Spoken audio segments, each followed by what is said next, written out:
Welcome in. My name is Arya and I'm a research analyst here at Fiscal. And in today's video, I'm going to be walking you through probably the most important feature on our platform, which is going to be the analysis page. First thing you're going to want to do is navigate over to the Fiscal.ai website with a simple web search. Once you're there, if you already have an account with us, you could just simply click the dashboard button in the top right, or you could get started for free and start using the platform. Once you're in the platform, you're going to want to navigate over to the analysis tab from the left-hand side, or you could simply search for any company from the search at the top of your screen. Once you're in the analysis page, you'll see that there's some basic statistics and metrics that are available to you on the left-hand side of your screen. Simple valuation metrics, some information regarding the trailing growth and future projected growth of the company you're looking at, forward valuations, some information about margins, capital efficiency, financial health, so on and so forth. Additionally, there's a bull say and bear say section on the company that you're looking at, provided by Morningstar. And then on the right-hand side of your screen, you'll see a price chart, which gives you information regarding the stock price. Additionally, from the dropdown, you can actually choose a handful of different ways to showcase the stock price. So for example, we can click on the drawdowns. And what this does is it shows us the drawdown from all-time highs that this stock has had over the past 5 years. So in the case of Amazon, it seems that they had a 55% drawdown in 2022. And then more recently, they had a 27% drawdown. You also have the view of percentage change, and all of this is provided to you on various different timelines, total return, market cap, enterprise value, and the growth of $10,000 invested.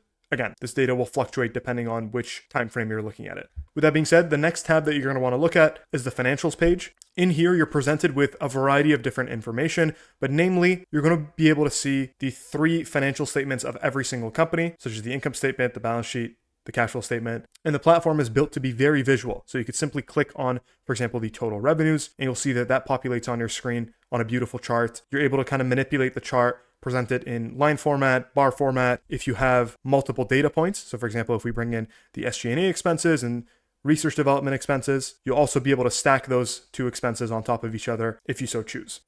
Under the Pro and Enterprise tier, you're going to be having 20 years and 40 quarters of historical data. I should also mention on all tiers, you're able to actually look at this data on a last 12 months view. And if you want to zoom into a more narrow look of this data, you can simply drag the green bar at the bottom of your screen and look at more recent historical data. In addition to having all this data available to you, if you're on the Enterprise tier in specific, you gain access to a couple different features that are really built for professionals. For starters, you gain access to the standardized and as reported financials. For comparability purposes, all the data on the platform is standardized into a singular look, but every company reports their financials a little differently. So in the case of Amazon here, we can see that they break down net product sales and net service sales. It seems they don't actually have a cost of goods sold, and they simply just list out all of their different operating expenses. Whereas if we go over to the standardized view, you'll be able to see that there's a cost of sales here that seems to just simply be the fulfillment cost over on the as reported view. Again, every company reports their books a little differently, so depending on the company you're looking at, you'll have varying results with this. The next enterprise specific feature that we offer on the platform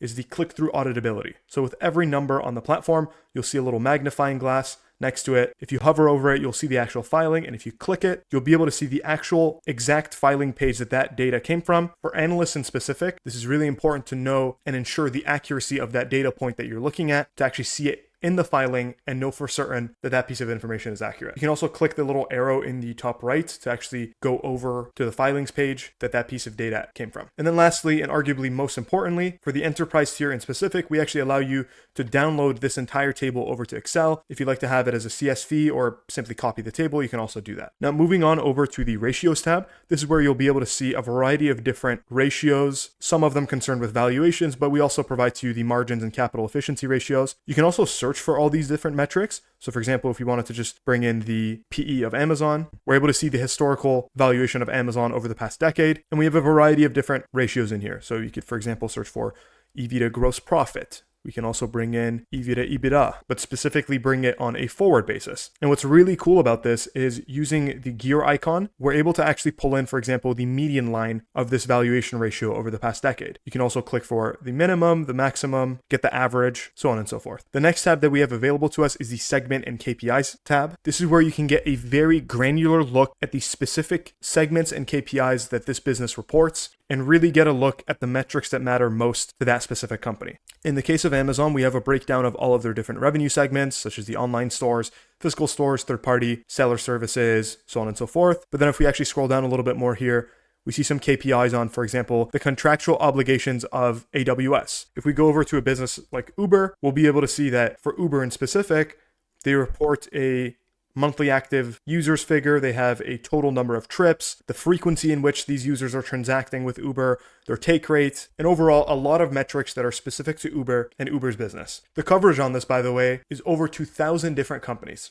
And lastly, we have the custom metrics tab at the end here, which is yet another powerful tool that we offer for our users. Here, you're able to add your own metrics using the data that is provided to you on the platform. So jumping back over to Amazon, we're able to use the data that is already available on the platform to be able to create a custom metric that applies to that business in specific. So I'll kind of show you an example here. For Amazon in specific, we're given both the operating income and the revenues of AWS, but not the AWS margins specifically. So what we can do is we can create a custom metric for it, and by simply dividing the AWS operating margins by the AWS revenues, ensuring that the format is correct, and it is in fact a percentage, we can add that metric in. And it behaves just like any other number on the platform. You're able to chart it and kind of visualize it, manipulate it to be a bar chart if you wish, look at it on a last 12 months view, an annual view, and draw insights from it. Moving on from the financials page, we do also aggregate the investor relations materials for all of these companies. So in the case of Amazon, you gain access to the transcript of the call. You can also listen in on the call right here within the platform. You get access to the report, the investor slides, and you can even do an AI summary to get a quick summary of what was discussed within that earnings report. In the research tab, wherever applicable, we give you access to the Morningstar report of the company that you're looking at. To ensure full coverage, we also do provide AI-generated reports for companies that Morningstar does not cover. After that, there's an estimates tab for the forward analyst estimates and revision trends of those estimates on the key metrics that matter most to investors. Ownership tab showing you the biggest shareholders of that business. And we also provide coverage for the industry modeling and the filings of that business as well. So there you have it. That was the overview of the analysis page within Fiscal.ai. I do encourage you to check out the platform for yourself and get a feel for the power of our tool, being able to visualize over 40,000 different metrics for 100,000 global equities. And of course, you're able to see granular segment and KPIs data for a huge umbrella of equities as well. If at any point you have any questions, we'd be more than happy to help you out in our help center, which you can find in the bottom left-hand side of your screen. Thank you for watching and have a great day.